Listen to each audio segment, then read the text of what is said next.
Okay, today we want to talk about what I would refer to as the Protestantization of the German Synodal pathway, and not talking about being saved by faith alone or something along those lines. So we're not going, the Catholic Church is not going to drift into that direction, but I think that they are drifting as far as in Protestantism, there is really no difference between laity and clergy. And with this German Synodal pathway, this is exactly what they're trying to do is get the two even, and you can't.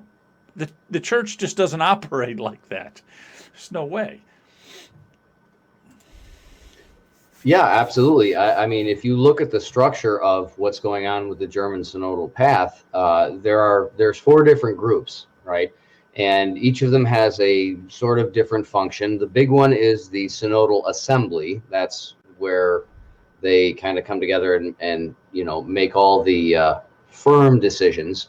But then there's also the synodal committee. That is a smaller subgroup that they work on the preparatory stuff, and they also work on the follow-up stuff after it's all over. There's a third group, the extended synodal committee. It seems redundant to me, so I'm not even going to go there. Then there's also the fourth group, which is the synodal forums, and they're the ones that they break down and they do the nuts and bolts stuff. They talk Now, about the actual topics. one of those forums, and we'll talk about this in the next video, is with the LGBTQ community. But do you know what those four forums are offhand? Do you have any info on it? Yes, actually, I do. I have the titles at least. The first one is Power and Separation of Powers in the Church, Joint Participation and Involvement in the Mission. So it has to do with the share and or struggle of power within the church, presumably between the laity and the clergy. The second one is Priestly Existence Today. That's probably where married priests will come in, women deacons, things of that nature. But even if not there for women deacons, definitely the third one, which is women in ministries and offices in the church. And then finally, the fourth one, which will probably be the coup de grace, as it were, is life in succeeding relationships, living love in sexuality and partnership. Okay, that's that whole LGBTQ one. And listen, all four of those are just trying to radically change Catholic doctrine. All four of them, and they're just going to keep pounding away at this. We got to put up some kind of resistance to this. We really do.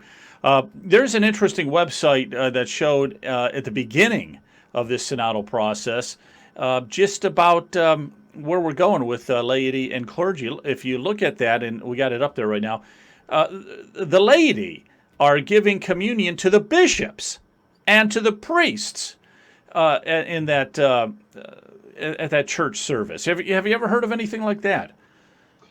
No, I never have. But with this synodal path, it's par for the course because, like we spoke previously, the clergy and the laity, both groups, they have equal voting rights in these different groups of the synodal forum. So what's most troubling is this opening mass that you're referring to, Joe.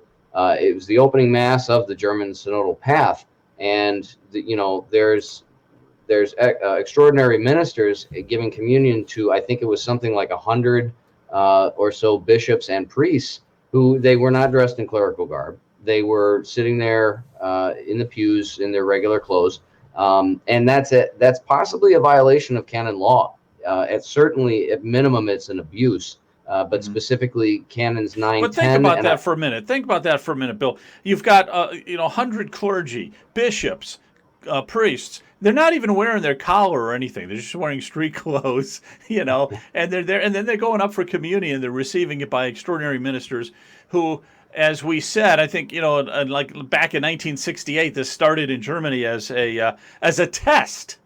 They started it as a test in 1968, just to see what it would be like to have extraordinary ministers, lay people giving out Holy Communion. Now it's the norm everywhere. And this is kind of the process that they're trying to work through, I think, with everything else, especially with those four forums that you were just discussing. And real quick, are we talking about Protestantism here, or are we talking about Freemasonry? And what's your thought on that?